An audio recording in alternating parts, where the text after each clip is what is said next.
بات آئی ہے تو اسی ضمن میں رسول اللہ صلی اللہ علیہ وسلم کو علم ہوا فلاں شخص کا نام شہاب ہے۔ شہاب آپ کو پتہ ہے دہکتا ہوا انگارہ، شہاب ثاقب سے مراد بھی یہ ہے کہ وہ آگ کا ٹکڑا جو شیاطین کے پیچھے لگ جاتا ہے اور ان کو جلا دیتا ہے۔ تو رسول اللہ صلی اللہ علیہ وسلم نے کیا کہا تھا اس کو؟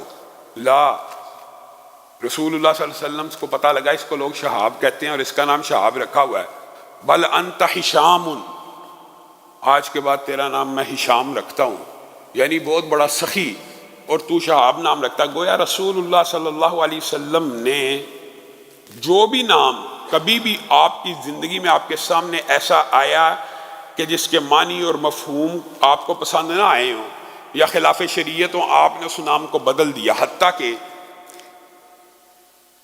آپ کا نواسا جب حضرت حسن پیدا ہوئے، اسی اسنا میں پیدا ہوئے، اسی دور میں 4 ہجری کے واقعات کے اندر، تو حضرت علی نے بھی ان کا نام رسول اللہ صلی اللہ علیہ وسلم نے کیا نام رکھا ہے؟ کہا حرب، حرب جنگ۔ حضرت علی ایک شجاع تھے، دلیر تھے، حضرت علی اپنے بیٹے کا نام رکھ رہے ہیں حرب۔ رسول اللہ صلی اللہ علیہ وسلم نے کہا بل حسن، میں اس کا نام حسن رکھتا ہوں، تیرا نام حرب مجھے قبول نہیں ہے۔ اور آپ کے علم میں یہ بات ہوگی کہ حضرت حسن اور حسین ایک سال میں پیدا ہوئے، یعنی حضرت حسن اور حسین کی جو عمر میں فرق ہے وہ راجح قول کے مطابق 10 ماہ اور کچھ دن کا ہے، بعد نے کہا 11 ماہ کا ہے، یعنی ایک ہی سال کے اندر 2 رسول اللہ صلی اللہ علیہ وسلم کے گھر میں یہ بیٹے پیدا ہوئے۔ تو دوسرا بیٹا بھی اٹھا کے لائے حضرت علی، تو رسول اللہ صلی اللہ علیہ وسلم نے کہا اب کیا نام رکھا ہے؟ حضرت علی کہنے لگے حرب، پھر حرب ہی رکھا ہے۔ تو رسول اللہ صلی اللہ علیہ وسلم نے کہا بل حسین، پہلا حسن ہے یہ حسین ہے۔ تو رسول اللہ صلی اللہ علیہ وسلم ناموں کو تبدیل کر دیا کرتے تھے، اور اسی ناموں کی تبدیلی کے حوالے سے ایک اور جو مشہور واقعہ سیرت میں ملتا ہے، بہت سے واقعات ہیں لیکن یہ چونکہ ازواجی زندگی کا رسول اللہ کا باب چل رہا ہے تو وہ حدیث بھی ذہن میں آ گئی کہ رسول اللہ صلی اللہ علیہ وسلم کے پاس ایک عورت آئی، پوچھا کیا نام ہے؟ کہا جسامہ مدنیہ۔ رسول اللہ صلی اللہ علیہ وسلم نے کہا بل انت حسانہ مدنیہ، آج کے بعد آپ کا نام حسانہ ہے۔ اور امی عائشہ کو کہا کیا پکا ہوا ہے؟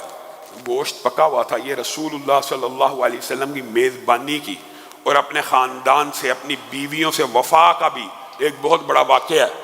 عائشہ سے کہا کیا پکا؟ کہا گوشت پکا ہے، لے کے آؤ۔ رسول اللہ صلی اللہ علیہ وسلم اپنے ہاتھ سے اس گوشت کو توڑے ہیں، روٹیوں کو توڑے ہیں، اس بوڑھی عورت کے منہ میں ڈال رہے ہیں، اس بوڑھی عورت کے منہ میں ڈال رہے ہیں، اگلا نوالا اس بوڑھی عورت کے منہ میں ڈال رہے ہیں۔ حضرت عائشہ کہتی ہیں کہ میں نے اپنی زندگی میں کسی مہمان کا، کسی عورت کا، مرد ہو یا عورت، اتنی عزت اور اکرام کرتے ہوئے رسول اللہ کو کبھی نہیں دیکھا تھا۔ تو میں سمجھ گئی معاملہ کچھ مختلف ہے، تو سوال پیدا ہو سکتا ہے۔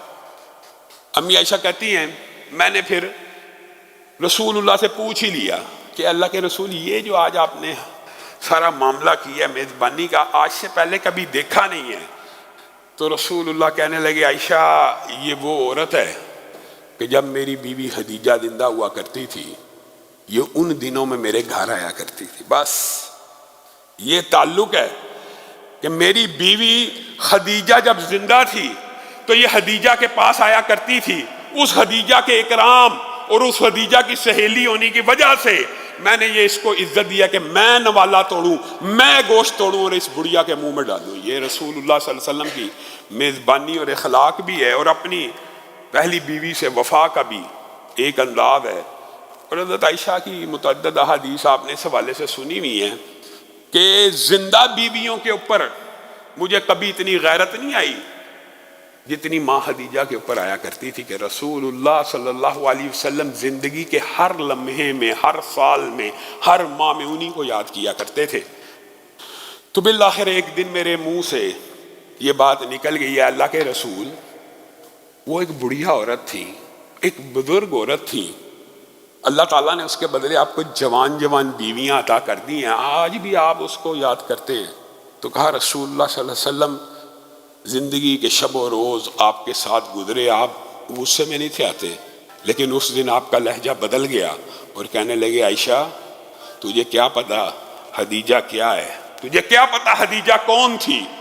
جس وقت لوگ میری تکذیب کیا کرتے تھے خدیجہ نے میری تصدیق کی تھی، اور جس وقت کہیں سے شادی کے بعد بھی، شادیوں کے بعد بھی میری کوئی اولاد نہیں ہوئی، ایک ہوئی تو خدیجہ کے بطن سے ہوئی، اور خدیجہ ایسی تھی، خدیجہ ایسی تھی گویا رسول اللہ صلی اللہ علیہ وسلم حضرت خدیجہ کے فضائل و مناقب بیان کر رہے ہیں، اور حضرت خدیجہ کے فضائل و مناقب ہم نے ان کے نکاح کے باب میں بھی بیان کیا ہے، لیکن رسول اللہ صلی اللہ علیہ وسلم ایک مرتبہ حضرت خدیجہ کی بہن رسول اللہ صلی اللہ علیہ وسلم کو آ کے سلام کرتی ہیں تو حضور صلی اللہ علیہ وسلم ٹھٹک جاتے ہیں، ان کو حضرت خدیجہ کی آواز اور لہجہ یاد آ جاتا ہے، بہنوں کا لہجہ کئی مرتبہ آپس میں ملتا ہوتا ہے، تو رسول اللہ صلی اللہ علیہ وسلم اچانک چونکتے ہیں یہ تو خدیجہ کی آواز ہے، کہا نہیں خدیجہ تو دنیا میں نہیں ہے، یہ ان کی بہن ہے۔ گویا رسول اللہ صلی اللہ علیہ وسلم اپنی ازواجی زندگی میں اپنی ازواج کے ساتھ بھی جو محبت اور وفا کا رشتہ ہے یہ بھی ہمارے لیے مشعل راہ